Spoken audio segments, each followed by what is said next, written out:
News fair के सभी दर्शकों को नमस्कार। और जैसा मैंने कहा था कि हांसी से जो रोहतक के लिए ट्रेन चली, ये पूरी की पूरी ट्रेन ऐसे गणमान्य व्यक्तियों से और ऐसे चर्चित चेहरों से भरी है कि जो राजनीति में अपनी एक बड़ी अहम भूमिका निभाते हैं। मेरे साथ अभी जुड़े हैं लोहारू विधानसभा से फटिया जी नमस्कार। नमस्कार जी, नमस्कार। आज हांसी में कैसे आना हुआ सर? हांसी में आज एमपी साहब ने जो नींव रखी थी 10-11 साल पहले, हांसी से लगा करके और रोहतक तक की जो शुरुआत उन्होंने की थी उस टाइम पर हरियाणा गवर्नमेंट में आदरणीय हुड्डा साहब मुख्यमंत्री थे, वो यहाँ के सांसद थे।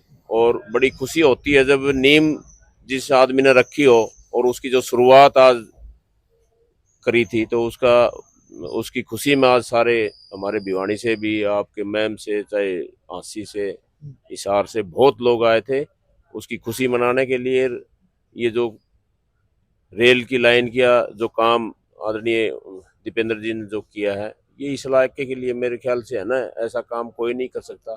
चाहे रेल लाइन की बात थी, चाहे आपके रोड की बात थी, 4 लेनिंग की बात थी, चाहे बाईपास की बात थी। हांसी का भी बाईपास उनके टाइम में बना नींव रखी गई थी। तो इस तरह के काम जब होते हैं तो इलाके में उसकी खुशी भी होती है और आने वाली पीढ़ी को उसका फायदा भी मिलता है। 2 दिन पहले बीजेपी ने इसका उद्घाटन भी कर दिया और इसी का जो पूरा श्रेय था वो नरेंद्र मोदी ने रेवाड़ी से उसका ऑनलाइन उद्घाटन कर दिया। कैसा लगा कि मान लो काम किसी और ने किया, नाम कोई और करवा रहा है?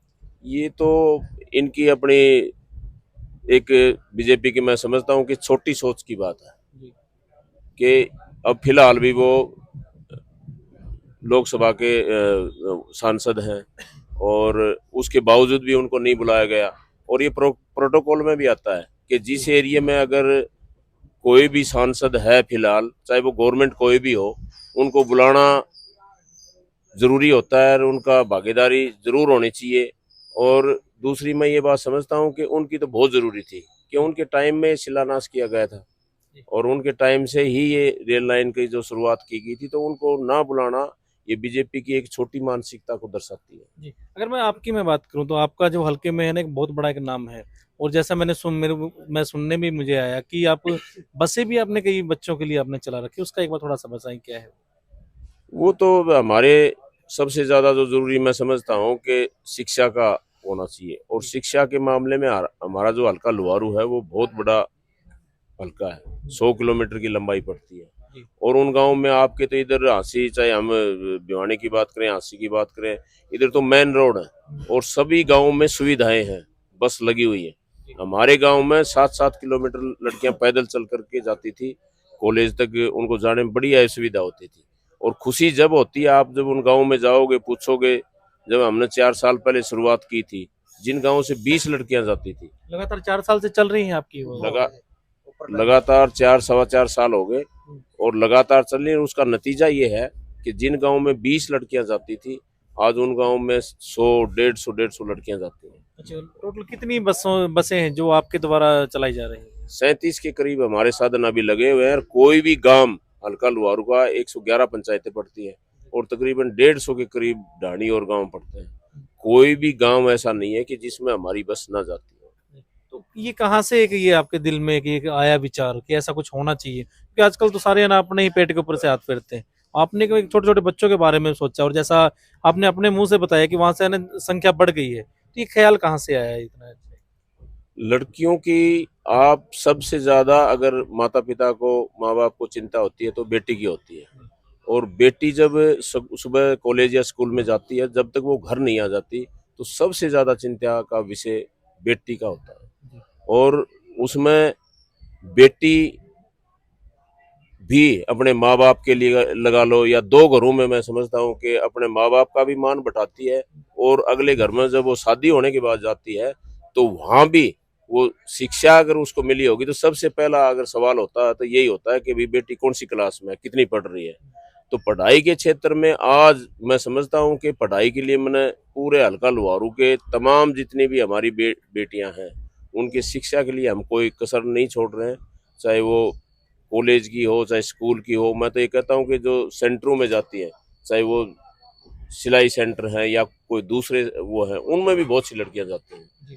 कोचिंग सेंटर हैं, बहुत सी बेटियां जाती हैं।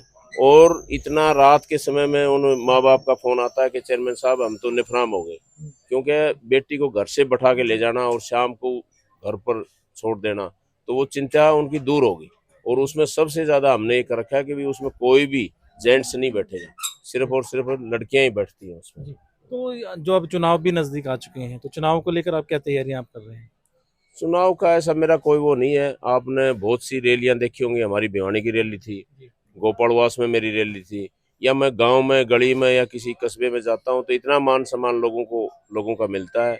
तो चुनाव का मेरा ऐसा कोई वो नहीं है। वो तो हमारा जो भी हल्का लुहारू के 36 बिरादरी के जो भाई हैं, वो ही आगे फैसला करेंगे कि चुनाव लड़ना है या नहीं लड़ना। आप ना अपने मुंह से तो आप मना कर रहे हैं, लेकिन आम पब्लिक ये कह रही है कि जेपी दलाल को अगर कोई टक्कर दे सकता है तो वो सिर्फ आप दे सकते हैं। वो उनका अपना विचार है, और मैं समझता हूं कि उनका मैं धन्यवाद करता हूं कि अपने भाइयों के प्रति इतना मान सम्मान वो रखते हैं। तो आप अपने आप को कितना सक्षम मानते हैं? आप चुनाव के लिए तैयार हैं कि नहीं है? हम हर चीज के लिए तैयार हैं, लेकिन ये कोई एक आदमी का काम नहीं है। और राजवीर फरटिया एक ऐसा, दिल से मैं कहता हूँ कि राजवीर फरटिया को भगवान ने इतना दिया है कि मैं हर तरह से संतुष्ट हूँ। जितना परमात्मा ने दिया है उसी से संतुष्ट हूँ। मैं तो सिर्फ और सिर्फ जितना भी मेरे हाथों से, कई बार कहते हैं गांव में जाता हूँ, आप जैसे लोग भी कहते हैं कि चेयरमैन साहब आप बहुत कर रहे हो, मैं ये कहता हूँ कि मैं कुछ नहीं कर रहा, सिर्फ परमात्मा करवा रहा है। और धन्यवाद करते हैं परमात्मा का कि हमारे को माध्यम बनाया। हम तो इतना ही शुक्रिया करते हैं परमात्मा से। जब मैं घर से निकलता हूँ सुबह, धन्यवाद करता हूँ कि हमारे को इस लायक बनाया कि हमारे समाज का, चाहे कोई नौजवान साथी की बात आती है, बहन बेटी की बात आती है, या कोई किसान की भी बात आती है, जो भी जितना मेरे शरीर से हो पाता है मैं पूरी कोशिश करता हूँ। और आगे भी मेरा यही प्रयास रहेगा कि 36 बिरादरी के भाइयों के लिए हमेशा मेरे शरीर से, मेरे हाथ से जितना भी हो सकेगा मैं करने का प्रयास करूँगा। जी, बहुत बहुत धन्यवाद राजवीर जी। और ये हमारे साथ राजवीर फटिया जी थे, और जैसा इन्होंने बताया कि जो इनका जो हलका है वो एक इस प्रकार इनसे जुड़ा हुआ है कि किसी भी गली गांव में जाके हम बात करें। चलिए, मैं भी कभी ना कभी कोशिश जरूर करूंगा कि इनके हलके में जाके इनके बारे में कुछ और भी चीजें, क्योंकि ये अपने मुंह से उतनी नहीं बता पा रहे हैं, हम जरूर इस बारे में डिटेल से जानेंगे। इसी प्रकार जुड़े रहे। और कैसा इनका एक जो इतना अच्छा एक कदम है, समाज सेवा सभी लोग करते हैं, लेकिन इस प्रकार की एक समाज सेवा, एक उदाहरण जो बन रही है, ऐसा सबको सामने आना चाहिए। आपके क्या विचार है? कमेंट बॉक्स जो खुला है। इसी प्रकार जुड़े रहे। जय हिंद, जय भारत।